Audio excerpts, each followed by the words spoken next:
So yeah, a little bit more about myself. Like Carlos said, I'm a Peruvian entrepreneur. I moved from Peru to Canada in 2003, and nowadays I am living in Peru, right? Just for a few months. I'll be coming back to Canada at the end of May. I came here to set up the branch, our Latin American branch from our CCO headquarters in Canada, and it's been quite an experience, living those two.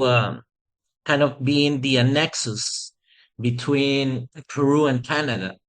And I've been doing that since almost I went back to Canada, right?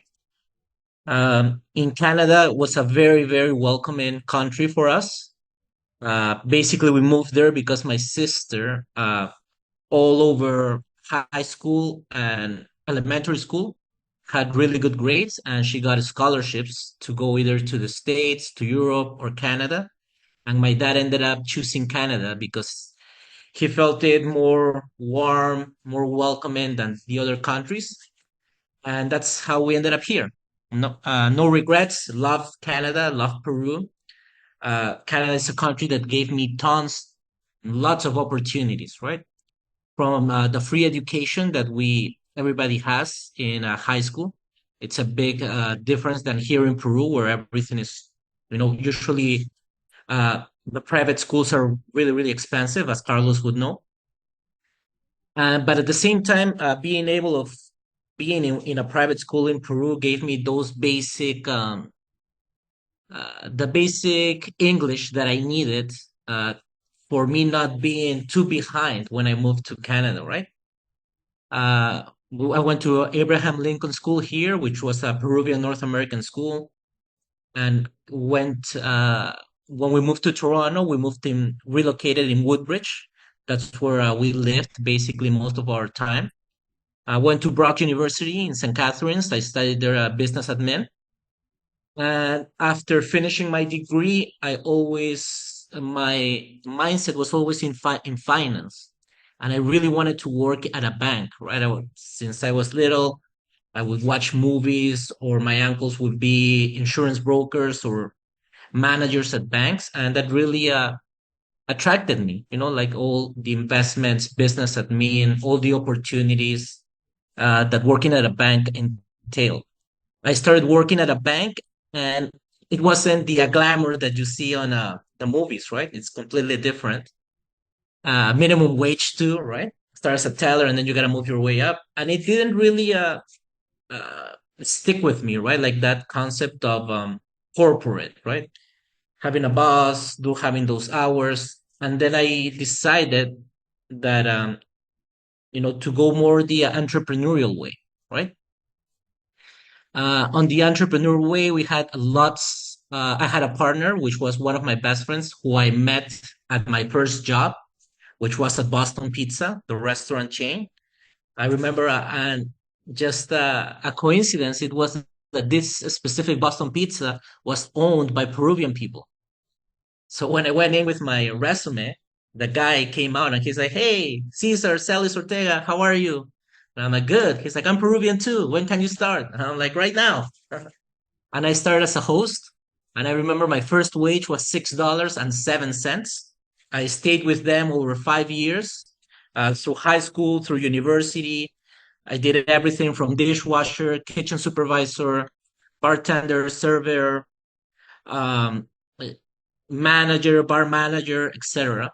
And it was an amazing experience. And there is where I met my best friend, Michael Jacobczak, and business partner now, right?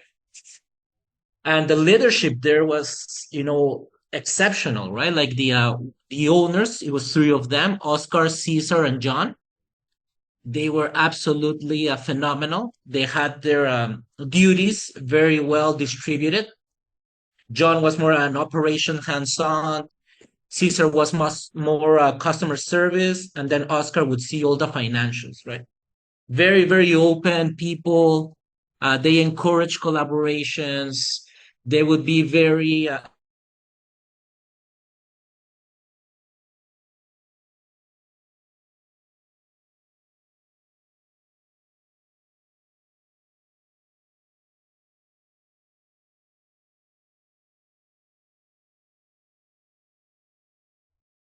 Oh, But yeah. I think you sorry cut about from that. no worries.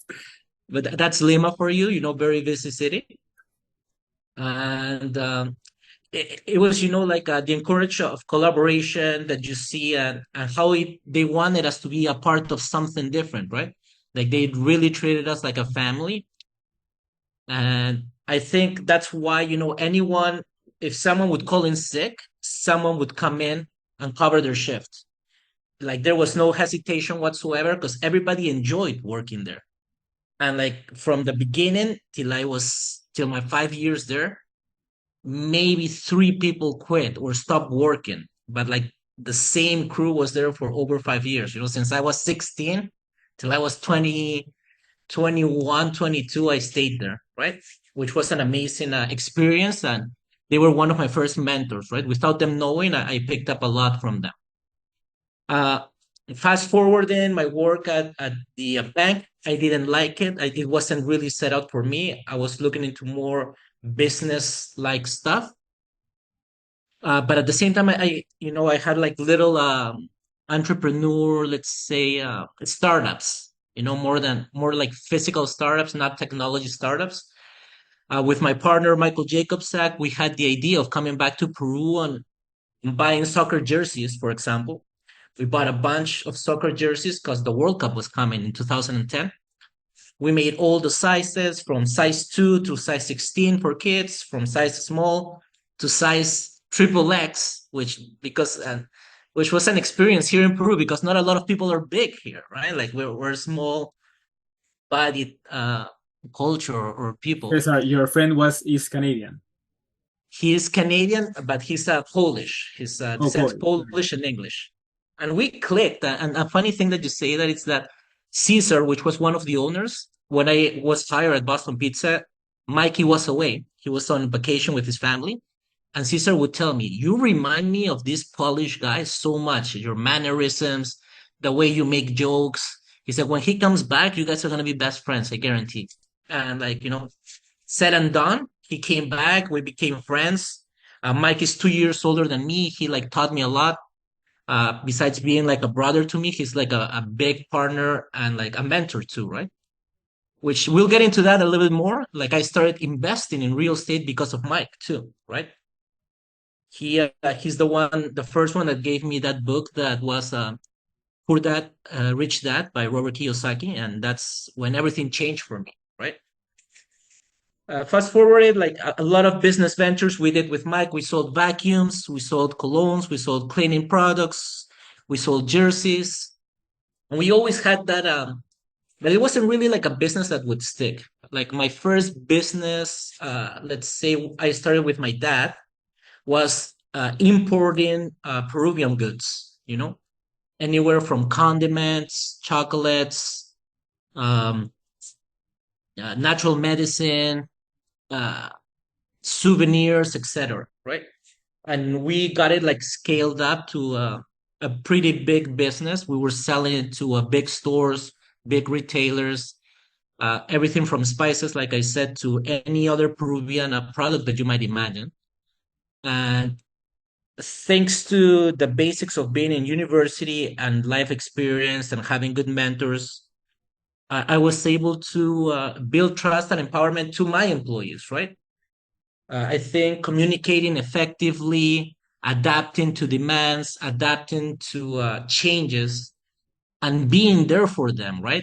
One of the values that I apply a lot is if it's something that I won't do, I won't ask my employees to do it, right? So, or, because if I don't want to do it, or I won't be able to do it, or it's something that I shouldn't be doing, they shouldn't be doing that either, right? Like you got to lead by example. With all the team that we have here, everybody knows that I'm very, very extremely hands-on, in a good sense, on all my projects because I want to keep learning. I want to keep evolving. Part of our new strategy is diversifying. From real estate, that's how we started. We've diversified now into mining here in Peru. We've diversified into cattle here, or the meat industry in Canada. And every each and every industry has something for you to learn, right? And it's the constant evolution of learning. That's what I think seek and what thrills me, right? Like knowing or discovering something that you don't know. And then the more you learn about it, you realize that your perspective or what you thought about it sometimes is wrong, right? And also, like when you hire people that are specialists or they're very like into that specific a project, just being real estate, being mining, or being the cattle that we have, you learn from them, right? So you got to be very open as a leader too to take criticism for once, a constructive criticism, give it to them, and also learn from your employees, right? Especially learn from mistakes that you make as well. So this also, how can I say it? This going back and forth between countries and adapting to the different mindset, the different cultures, the different values in a sense of way makes you like understand some people, right? Before, like, you would have a perspective on something, but then you realize something in Canada is not going to be the same as something in Peru, right? Because it's completely different scenarios. So also your employees in Canada or your team members in Canada, expect something different than your team members in Peru.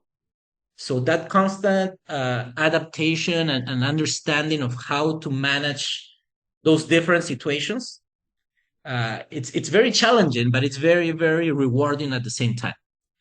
One of the best books that I've ever read is Atomic Habits too, which I try to implement, and we give out a copy of that book to our employees whenever they come in to start with us a project or start to work for us.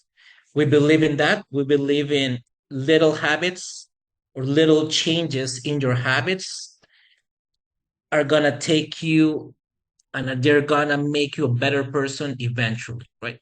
Sometimes we try to like change something out of the blue, cold turkey, and then 2 weeks after, especially like New Year's resolution, let's say, oh, New Year's resolution, I'm gonna stop drinking, I'm gonna stop eating, junk food or fast food, and then 2 weeks into it, you just can't, can't take it and succumb to that desire, right? Like, because it's hard.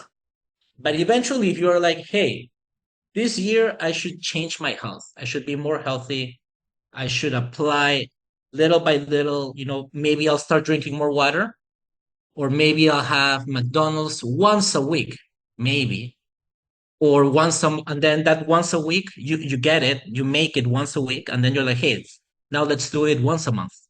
You know, little by little progress or little changes in your behavior, they're gonna they're gonna benefit you a lot over time, right? So luckily everybody likes that book. All my team members, I encourage them to read it and we discuss about it, right? So um, communication also with your team members resembles what type of leader you are, right? The open door policy, always with respect between them and us, but always being able to put yourself in their position, right? Sometimes when you're like managing or overseeing the whole operation, you can't see little things, right? That they bring to your attention, and you got to be ready to either explain to them why we're not doing it too. It's not just making the decision, hey, we're not gonna do that. It's, like taking the time to be like, hey, we're not going on that direction because of this, because this should be better. And sometimes when you explain it to them, they'll come and tell you, I understand that, but how about this? And then you actually realize, oh, okay, I get what he's saying. He was looking at the bigger picture, or he was looking at the longer term, right? But when you give out tasks specifically and the communication is well, they will know how to keep going. Let's say Cesar, another did you have any books to suggest based on leadership? uh, From Good to Great, I like a lot. talks about how assembling the right team is the real trick to success. Talks about Apple, how Steve Jobs sometimes, he's an innovator, right? So he's not really like a CEO per se, right? He's there to make, let's just say, like the word crazy things, right? Like an iPhone. Who would have thought like you would have the power of a computer at your hand, right? Like when you would tell this to people back in the day, no one would believe it. But he believed in it. He had, outside thinking outside the box, and he had the right team for the other stuff, right? Your accountant, your CEO, your uh, CFO, all your other team members, right? So he was able to be an expert of what he's at, which was innovation, while his team members kept the company alive, right? Which, as we know, too, Apple wasn't as big, or it was kind of dying down until the iPod came out, right? And from the iPod, it started escalating again. So, as a good leader, too, you should identify your strengths, right? For example, before I would do everything, right? Even though I like to be a part of every project and not micromanage, but learn from every single thing that we have in the business, I understand as a good leader what my role is, what my position is. And my role is very commercial, right? Like I'm out there getting clients, raising capital, meeting new people, because that's my personality. And now I have Ricardo or Mike overseeing operations, overseeing other things, our accounting firm overseeing accounting, our marketing firm seeing marketing, instead of me doing everything or me trying to like, you know, micromanage and tell them, hey, you should do this. You should really believe in the team that you've hired, right? You've done your due diligence with the interviews, with the CV, with referrals, etc. You should let them operate and see and see how they're operating, and if there's any changes, bring it to the table and discuss it, right? But I think as a leader, you should identify the strengths of every team member and encourage them and build them and help them build success, right? Because that's the only way that your company will keep growing. And Cesar, and in terms of leadership, how do you manage to encourage people? And I assume you have maybe team members back in Canada and also you're also in Peru back and forth. How do you manage your team and keep them accountable while you're away, for example? Well, the basics of that is lead by example. I'm very active on our programs. We have Monday, we have Slack, we have WhatsApp. I'm very open to. We have communication with all of them. Uh, Also, I encourage them some feedback, right? Of like what they're seeing, how they're looking at the operations, especially our team members from Canada. We ask them, what do they see in Peru, like with all the information we give them. And then the same thing goes to our team in Peru. We ask them, uh, what's their opinion on how things are being handled in Canada, right? And that contrast of ideas and cultures and everything makes it very interesting, right? Like I was saying before, it's a mixture of different cultures, ideas, and you would be surprised at the ideas that come from Peru and we implement in Canada and come from Canada and we implement in Peru, right? Yeah, I heard once from Ray Dalio that one of the secret sauces of success is hiring different kind of people from different cultures. So you get to see people from different backgrounds back and forth. Because I assume people in Canada is more diverse in terms of cultures from everywhere, from every walk of life. And from like you were mentioning that Michael was Polish, for example.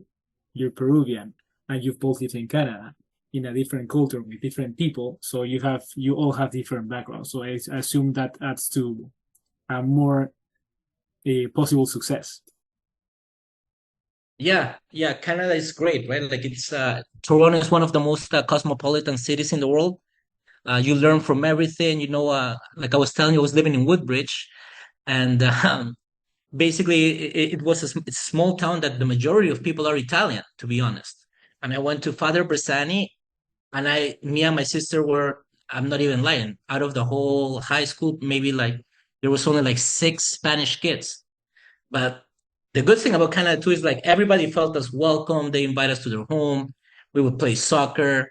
The culture was very, very inviting, right? Like we never felt different, but it was a little bit overwhelming, showing up there and like nobody speaks Spanish and like everyone is Italian and you would think like you would be excluded, but it wasn't in our experience like that.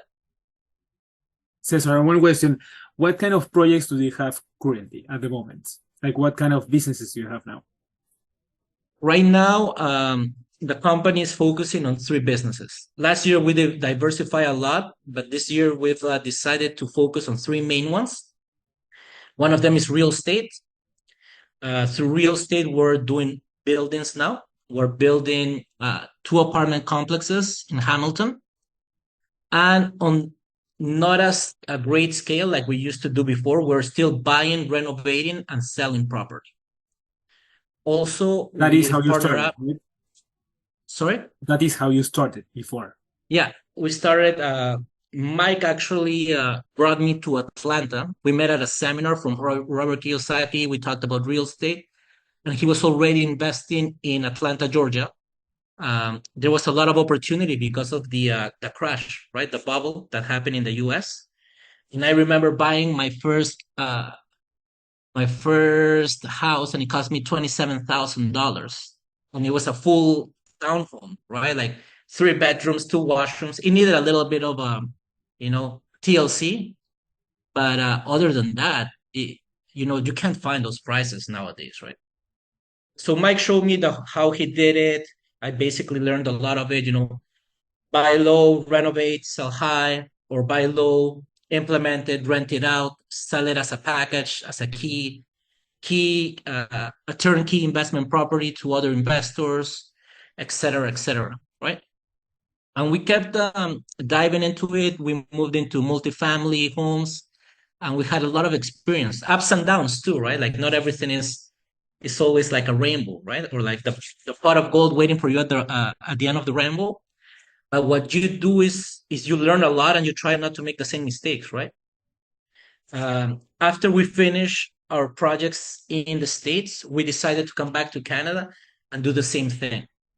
Obviously, there was, you couldn't find a home in Canada at that time for $20,000, right?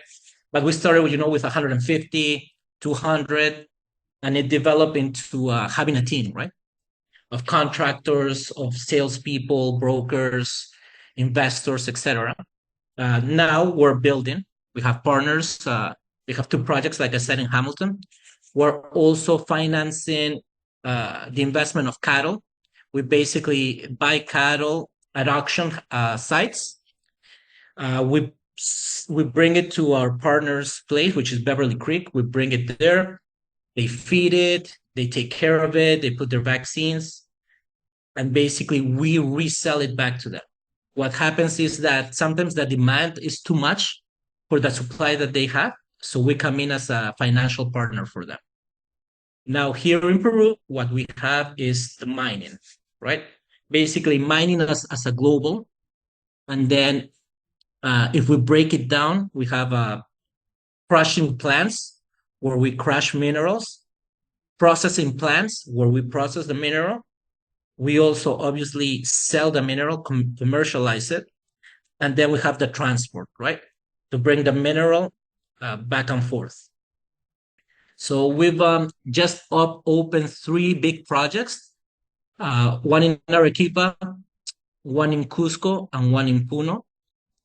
It's very interesting to see, right? It's very challenging as well. It's very tied up to the political environment here in Peru, unfortunately. The returns are very high, but the risks are also very high. A quick story about that, and I think I've told you about it. Back in November 2022, we invested a big amount on this project, like let's say December 3rd. And then, if I believe correctly, December 5th, people went out on like a protest, right? Like marching, and they closed all the roads, and it was a big mess. for a month, and then we couldn't access the mine that we just bought till May. And we have investors and we have expenses, and we're thinking like we made the worst decision. But then, you have a little bit of patience, reassurances, and then it turned out to be one of our biggest investments to date, right? So, like they say, high risk, high reward, right? Yes, and for example, you're mentioning the business you made from for example, the cattle one. You made it recently. When did you start that business? Which one? Sorry. The cattle one. The cattle one. The cattle one we started. I'm gonna say 3 years ago, like right after the pandemic. And what would you say is the difference, or what difference do you see in making a business back in the day than making a business now, 3 years ago, in Canada? In Canada, I think, to be honest, right now it's easier, and then you have a lot of more resources, right? Especially now we were talking about like even software and apps, right? Like AI, artificial intelligence has like come in very, very strong, right? Like, for example, like I was telling you what types of apps I use to communicate with our team members, and it makes it really easy, right? Even right now, I'm here in Peru, you're in Canada, and we're communicating, we're having this meeting. The Canadian government does help you a lot, in every sense, to open a business account. Anyone can open it. The banks are very good too. The banks help you. I find out, like at least when it happened to me, they were pretty open about it. They helped me a lot, set up. They educate me too, when you start to, right? Like lines of credit, loans, which one's best. And then you start getting more into mortgage, private loans, private lending. But I think right now too, there's a lot more information that is available to you, right? So you can actually make really good decisions by investigating your certain niche that you want to explore, right? If you want to open a business importing something, all the information is really available to you, right? You just got to go and really look into it. That's great to know. And for example, in terms of making the business itself, do you see any pain points during the process or during that framework? Or challenge, or basically a challenge that any business owner here, for example, that wants to open a business should be aware of, or any tips? And challenges like in every business, well, you gotta have first it starts with an idea, then you gotta do like I would say, a small trial, verify that it works, because sometimes you think you have an idea and you get all excited about it, and then you find out someone else has it and it's way better developed and way better evolved, and then you're like, oh, I just invested, a lot of money into this, and someone already has it. So basically, everything starts with an idea. Have your business plan. You gotta have your business plan. You gotta know what you're doing. It's easier if you follow your passion or something that you're really interested in. And then I would say the biggest challenge is, nothing is easy, and sometimes you make mistakes. Sometimes the first idea doesn't go. And I would say the biggest challenge is overcoming that fear of failing again. That's happened to me a lot, right? And it's happened to me like a lot of being successful at a business, and then suddenly something happens and it crashes that, starting up again another one, bringing it to a big amount, and then it crashes again. And then eventually you get to the point of being like, am I really meant to do this? Or what am I doing wrong? But the biggest mistake I would say it would be to stop. And luckily I didn't stop, I still believe in myself. I reorganized, I got more education, I learned more about the jobs. I prepared myself more, let's say. And now I can benefit from that. And that's a good question. How did you educate yourself? Did you network with people that surrounded you? other people that had experience in the same fields? Yes, networking, I think, networking is not just hanging out with a lot of people that you meet, right? Like you actually gotta see, for example, right? Like find someone that is doing something that you do and literally go to their events or try to get in touch with them, right? Being like, and being honest, right? Like, luckily here, I met someone in mining. Everybody had really good referrals, but they were like, but he's too busy. He might not see you. I went to his office. He wasn't there. He's away. But you got to find a way of being able to be and be direct, right? Be like, hey, listen, my name is Caesar. I've invested in mining. This didn't go the way that I expected because of this and this. What do you think I did wrong? And I got a little bit of lucky, but I was also persistent in finding this guy. And he gave me, the time of day, and he explained to me what I did wrong. And then when we looked at it and fixed it, because he knew exactly, like he was the exact person that I needed for the exact project that I had. And he helped me. And I was even like, okay, come in, like I'll give you equity on the business. And he's like, no, like I'll help you. I have no time. Like I'm doing my thing, but I'm willing to, you know what I mean? To show you what you did wrong, to make the corrections. And if you need anything else, just call me, right? And now we've developed a big relationship, right? And it's something that you won't get something if you don't ask. Because if you ask someone, the worst thing that they're gonna do is tell you, no, I can't, or I'm too busy, right? And in the cattle business or the real estate business in Canada, did you did the same thing? Learn from others? Well, in the real estate business, I was lucky that my best friend already had that expertise, right? But he did teach me a lot, right? Like I've learned a lot.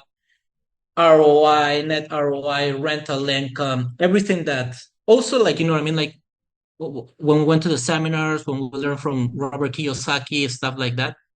If you don't put it into practice, you're not gonna see how real it is, right? Because everything can look good on paper, but then you have little hiccups that come along the way.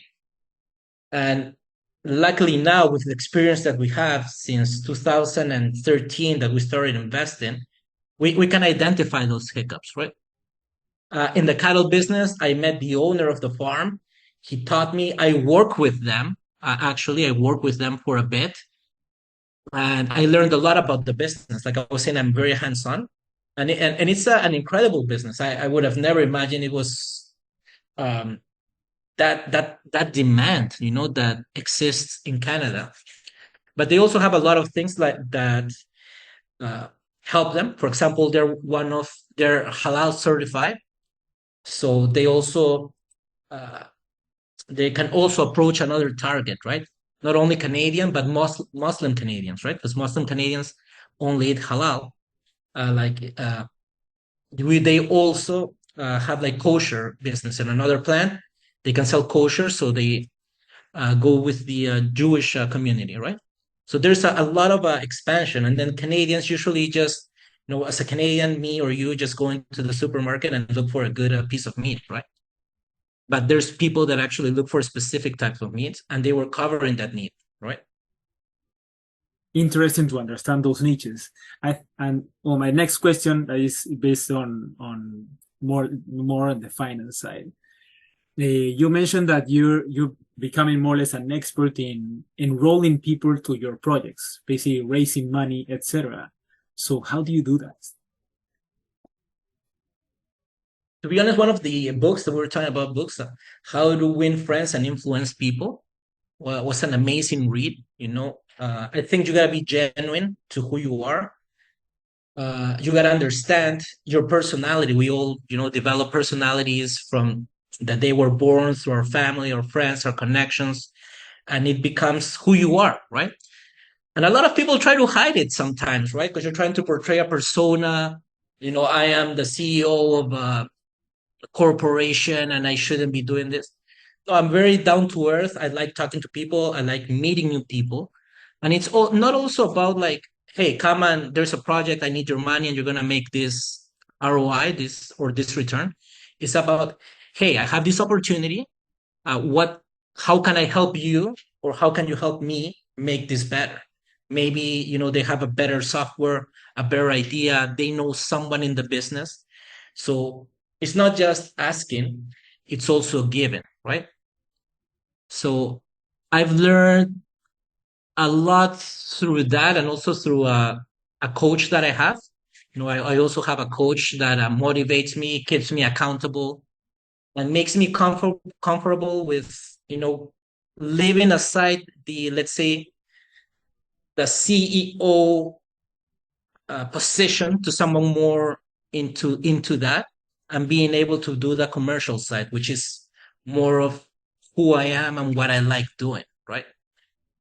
And putting the ego aside, right, of being letting someone else like dictate the operations of your company, right? It's still being part of a director and being making sure that everything is in order and the company is growing, but also giving him enough space to make the decisions he sees fits.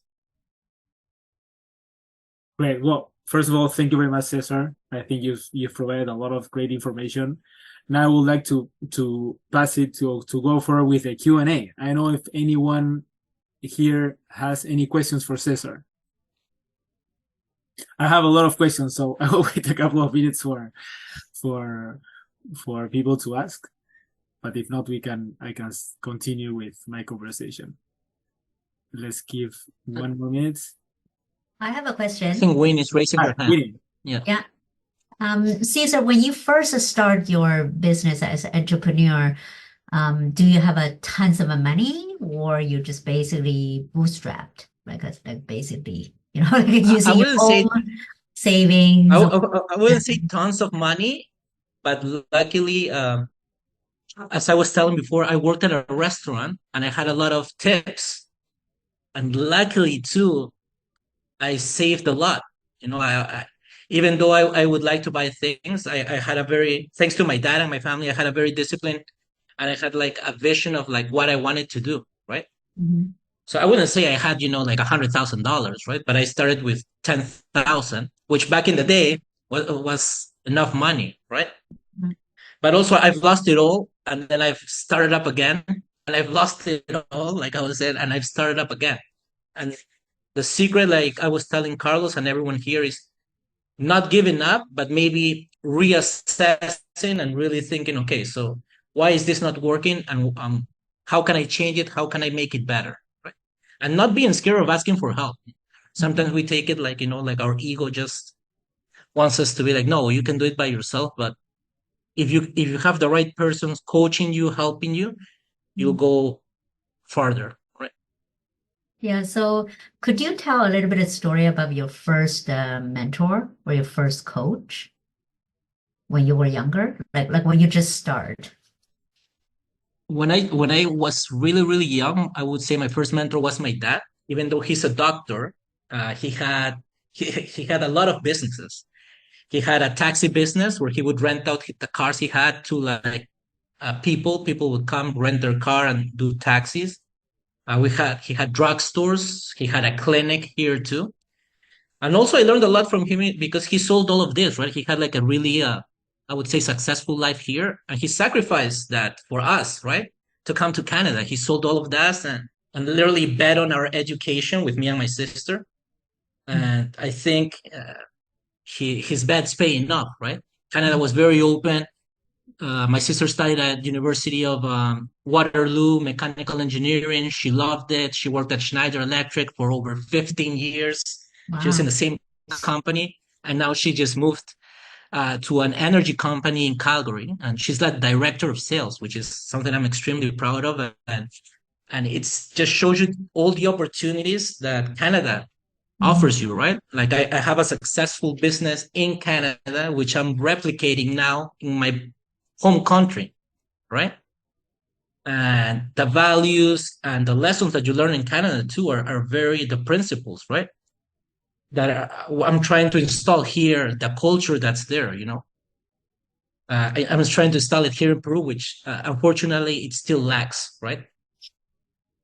But yeah, I would say my first mentor, obviously, the Big Papa. That's awesome. Yeah. And I heard that last week I went to another event, and there's another quite successful young entrepreneur, 36 years old, was talking about, said you find the things you really like to do or love to do. And then second, you're also good at it. And the third is the things you do, you basically impact the world, or at least provide a service or something good for other people or to the world. And she said that's the three keys for her to make daily decisions or leading the teams and grow the organizations. And do you feel that's also benefit you from that perspective? Yes, I completely agree with what she's saying. Find your passion or something you really like to do. And a lot of people don't like to say passion, but I really do believe in that. And I do believe in giving a lot. I'll tell you a personal story about mine. I donated my kidney to my cousin back in 2018. My whole family was scared. Everybody thought I was crazy, Mm. but I thought,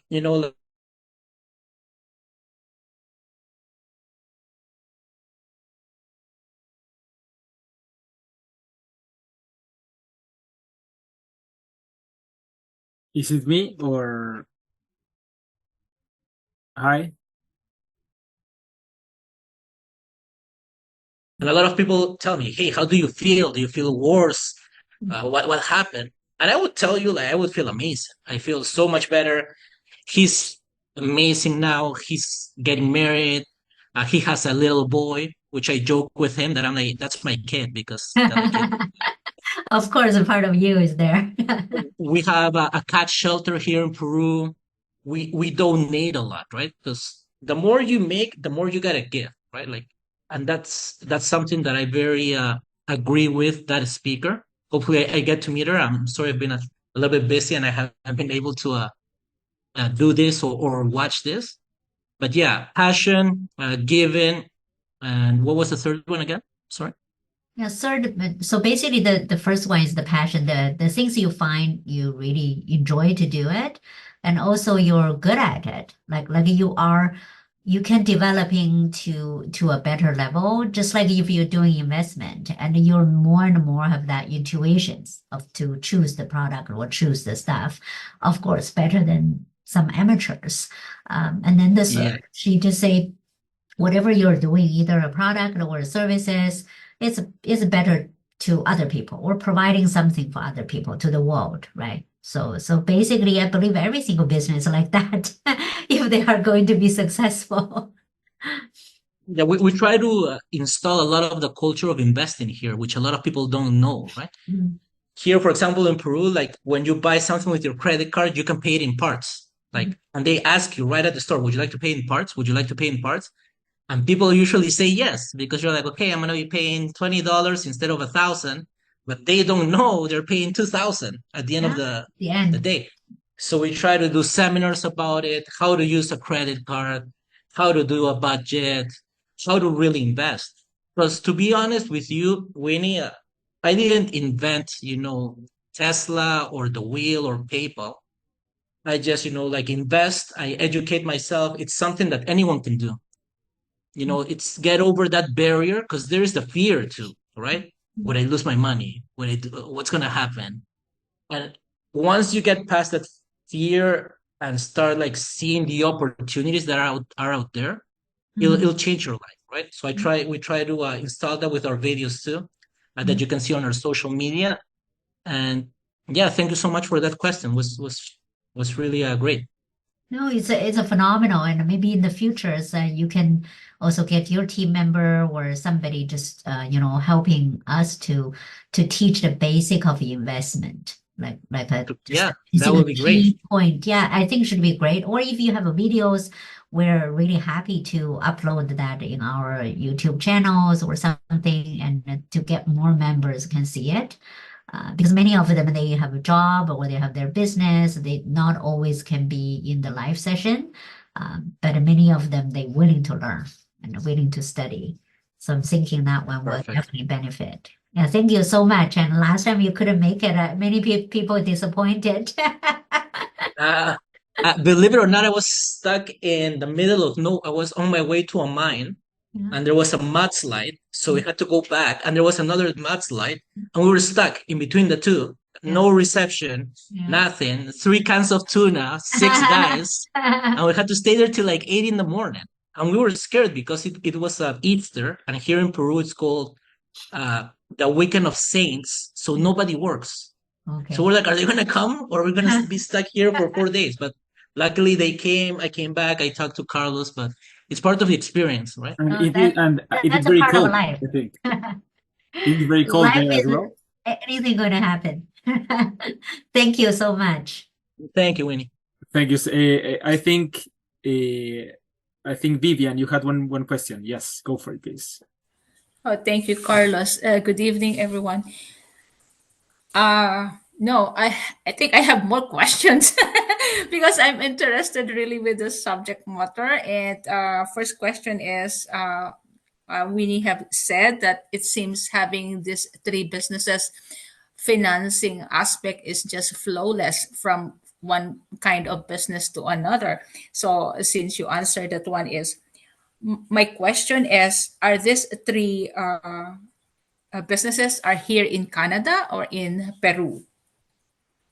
So 2 businesses right now are in Canada, which is the cattle business and the real estate business. In Peru, Ah. right now we're focusing in mining. And the mining, yeah.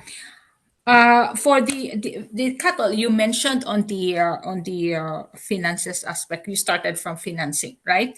But Yeah. having this three kind of businesses is somewhat not related to each other. So how did you manage the transition from real estate to cattle industry and then to mining, considering that based on my experience talking to clients who are entrepreneurs, is having one business is either they want for expansion to open a new branches or to expand if they are improving on their business, but in your case you open another kind of business which is not related from each other. So how did you transition for this? So basically, let's say my real estate business was already established, was doing good. And it's a little bit of luck in both things. We were, raising more money to keep doing what we're doing, buying, renovating, reselling property. And then Michael, which is my partner, he's a real estate agent, had his customer or his client, John Hardwick, looking for more land for his cattle. And it just happens that I was in a meeting with Mike. He was going to be late. He said, hey, can you just come with me? And we met John, and John, which is the owner of the cattle business, just very open, a big Canadian farmer guy, 6'5", massive guy, but super, super cheerful. He was just, invited us to his house and we started talking, and I tried to tell him, hey, like, this is what I do. Why don't you invest with me? And then he said, hey, if you do that, why don't you invest with me instead?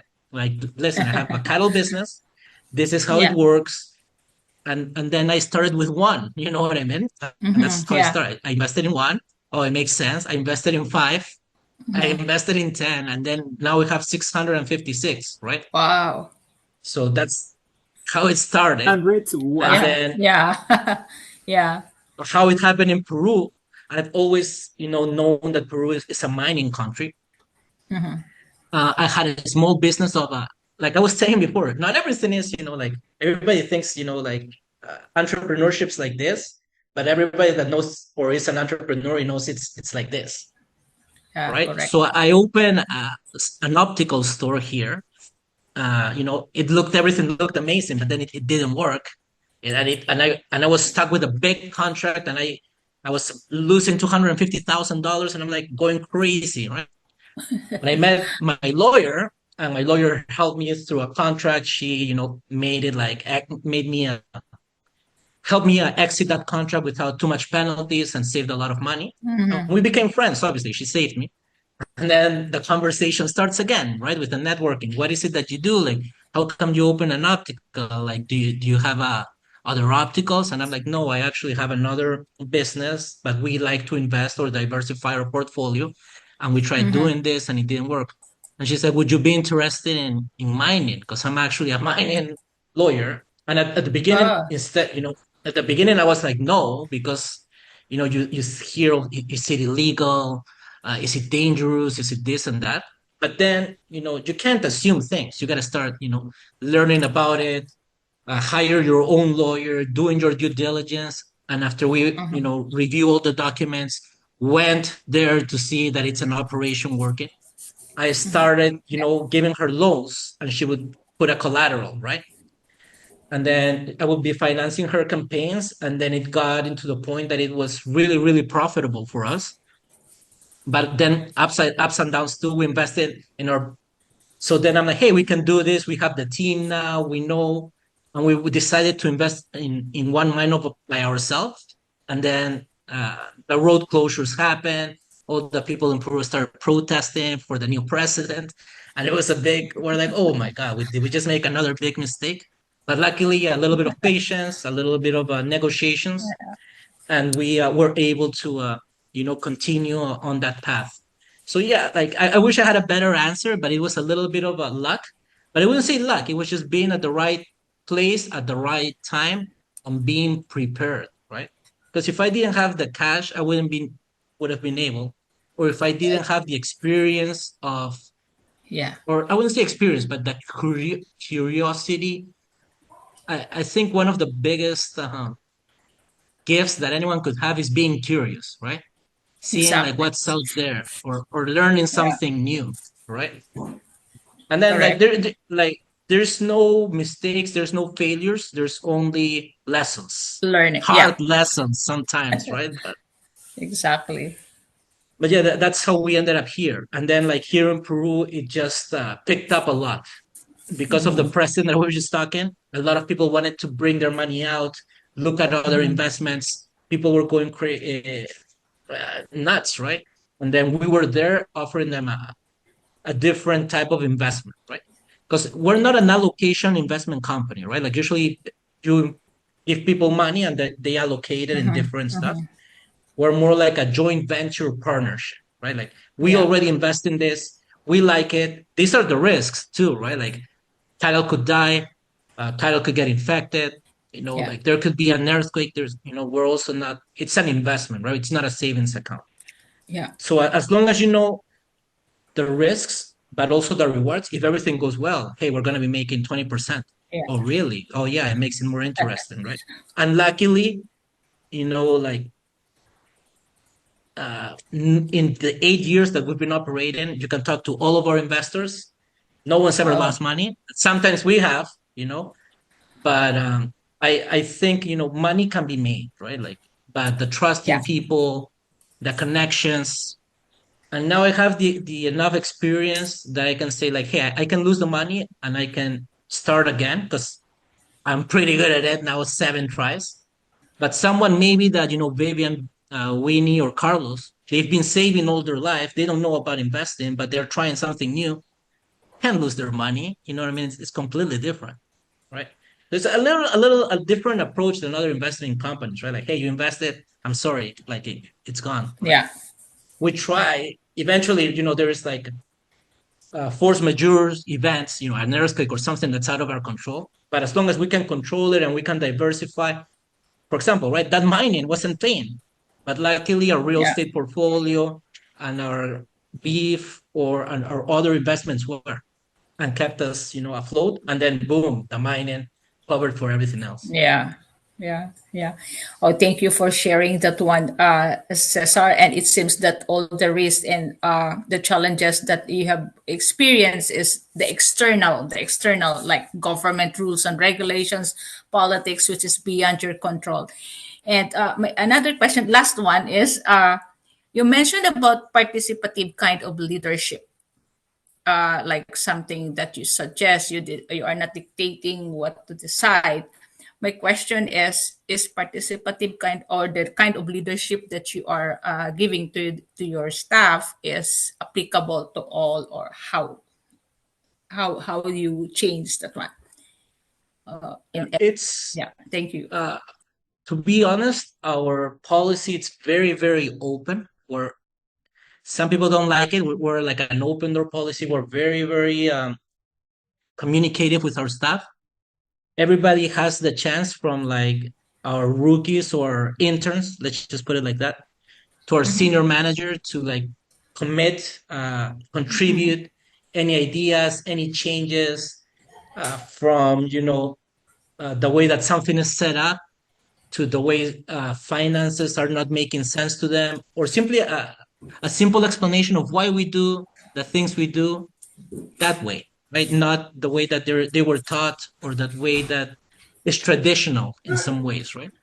Like we were saying, like we're a little bit not as traditional as other investment companies. We like to stand out of the box in our methods, tactics. But yeah, I believe if you hire the right people, that you also need someone that's an expert in HR to hire the right connection, the right fit with the right values and the right, because you can teach anyone, how to do something, but the core, the values, the vision, those are not taught, right? Like they're like who you are as a person. Yeah. Cesar, And also, you gotta. I want to be also mindful on your time because it's 8:05. You're okay? I'm good. I'm good. I love it. I love Okay, it. because I will have one more question. And be as open as like my dad. My dad was like the greatest guy, but whenever I did something wrong, he had no problem being like the general. You know what I mean? Being the disciplinarian, right? And I would look at them as my kids, even though some of them, have 45, 50 years old.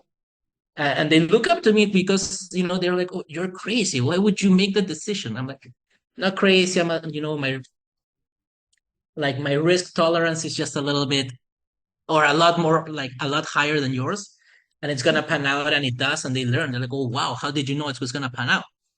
And I'm like, I didn't know. I just made the decision with the information that I had at that time. Right. But as I was saying, at the same time, unfortunately, we do have an open door policy and we all become friends. But sometimes roles can get confused, right? When there's a lot of openness, right? And that's where you also, unfortunately, have to come in with the other, with the other hand, and be able to remove, toxic environment, or people that weren't taking advantage of the culture that we're installing, right? Yeah. So yeah, you gotta be you can't wait to, if you see something bad with your hand and then it goes to your arm, can't wait till it goes to your shoulder. You gotta sometimes, take that decision Yeah. and chop it off. Control. Thank Okay. you, Thank Cesar. you. Thank you very much, Cesar, for Thank that. you, Vivian. We have one last question from Ali. I think then we can. Oh, hi. Thanks for taking my question. I just wanted to know a little bit from you about your mental health and wellness and your balance, and what you do for your employees to ensure that they're healthy and they continue contributing to the workplace. Perfect. Thank you so much for your question. Like I mentioned it before, I do have a health coach, accountability coach. It's a happiness coach, and they all have the same coach, or they get referred to depending on what they have. But yeah, we stimulate that a lot, right? Because like you're saying, we want them to be at their best when they come in, right? Like we have an open door policy. We also help them a lot. Everybody, advancements on their salary, or something happens. It's not mandatory for us to go to the office. We encourage it, to go to the office at least once a week, but it's not mandatory. As long as, we supervise that everything is done properly. We offer them a lot of benefits. We have a lot of successful partners. We have discounts for our staff members and our investors in massage therapy, kinesiology, gym memberships, club memberships, discounts in sportswear, sports events. We go, for example, May 30th, we're going running. And anyone that signs up, also, it's not mandatory, right? We offer them, like, we're going running on a glow stick night marathon for 5K. So we try to do a lot of activities with them. We have a lot of benefits for them. And that's how we make sure that they're in optimal conditions, right? That's fantastic. You know, I'm a therapist and I work with people that face challenges in their work or personal life. And sometimes work can be overwhelming, but I really appreciate the balance that you offer to your employees. Thanks a lot. Thanks, Ali. Thank you very much, Cesar. So with this, I think we can wrap up the conversation. I think it's been an engaging session. Thank you very much, Cesar. I really appreciate it. And for your donating your time, of course. And I know you have a very, very busy schedule, so it's very much appreciated. And also for sharing your experiences. And just having a quick closing remark at the end, just so everyone can know, again, here is the QR code from earlier to learn from about us, about B2RF, and also allows you to join our online community of now more than 1,000 members and still growing. But if you're not ready to do that, we highly encourage you to follow us on our LinkedIn, Instagram, or Facebook to keep up with future B2RF events and programs like this one. That has been very valuable.